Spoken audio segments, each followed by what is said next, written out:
আরে ভাই, মানুষ রূপে দাজ্জাল কত রকমের আছে সেটা মানে কি বলবো, সোশ্যাল মিডিয়াতে না দেখলে বা পত্রিকায় না পড়লাম তো সেটা বিষয়গুলো জানতেও পারে। তা আমি যে জিনিসগুলো দেখলাম এক সোশ্যাল মিডিয়াতে মানে মানে খবরে দেখলাম বিষয়টা যে সে কিনা বলে ভাই যে এসি ছাড়া বলে সে মসজিদে নামাজ পড়বে না। আচ্ছা বলেন, এটা কোনো কথা?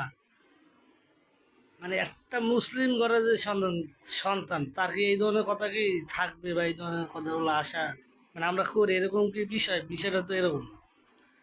মানে এই জন্য আল্লাহ তালা বলছেন যে দুনিয়াতে এমনও কিছু আগমন ঘটবে দার্জার রূপের কিছু মানুষ। এই যে আমরা গাড়িগুলো দেখি এটাও এক পর্যায়ে দার্জাল। তো এখন বিষয়টা হচ্ছে দেখেন, তার ধারাবাহিকের হুন্নাতে ওটুকু আমি বুঝলাম। সে বলছে মসজিদে নাই এসি নাই ফ্যান।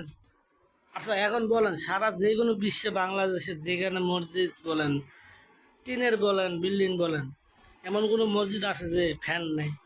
তো ওই যে বললো, মানে তার কথা ধারাভাষ্যকার ল্যাঙ্গুয়েজ এরকম যে বড় লোকের মসজিদ হবে আলাদা, গরিবের মসজিদ হবে আলাদা। আচ্ছা এই ধরনের কি মানুষের কথা থাকে?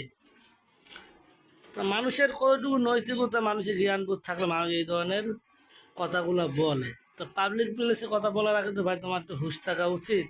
তুমি মুসলমানের সন্তান না তুমি বেধর্মীর নাকি ইহুদির ঘরের সন্তান? ভাই আল্লাহ তালা শোনেন, শোনেন, তো তুমি যে কথাটা বলছো দেখো, তুমি মরলে কোথায় থাকবে? মরলে তো তোমার ওই জায়গায় এসি থাকবে না, থাকবে না ফ্যান, থাকবে না বাতাস, থাকবে না আলো। তোমার তো এটা তো চিন্তা থাকা উচিত ভাই। আমার মনে হয় যতটুকু সামনে তুমি মুসলমানের সন্তান না, তুমি হচ্ছে ইহুদি কাফের ঘরের সন্তান। নাহলে তুমি বলতেছো ডাইরেক্ট ইনডাইরেক্টলি বলতেছো এসি নাই ফ্যান নাই কিচ্ছু নাই। তা আল্লাহ তালা কি কোরআনে বলছে যে যে মসজিদে এসি থাকবে সেই মসজিদে তোমরা ইবাদত করবে? আল্লাহ কি এইভাবে তোমাদেরকে উল্লেখ করছে?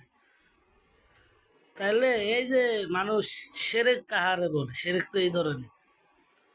তা আশা করবো তোমরা এই ধরনের খারাপ মন্তব্য থেকে বিরত থাকো, দূরে থাকো। মুসলমানের সন্তান হলে তোমরা বিশেষ বিশেষ করে সেরেক করা থেকে দূরে থাকো এবং বিরত থাকো। তাহলে নিজের নাজাত পাবা, অন্যকেও হ্যাঁ কিছু আমলের মাধ্যমে সেও নাজাত পাবে। কিন্তু এই ধরনের কাপের বা এই ধরনের মন্তব্য করো না, অনুচিত কথা বললো না, তাহলে নিজে জাহান্নামী হবে। যাই হোক, ভিডিওটা ভালো লাগলে শেয়ার করে দিও।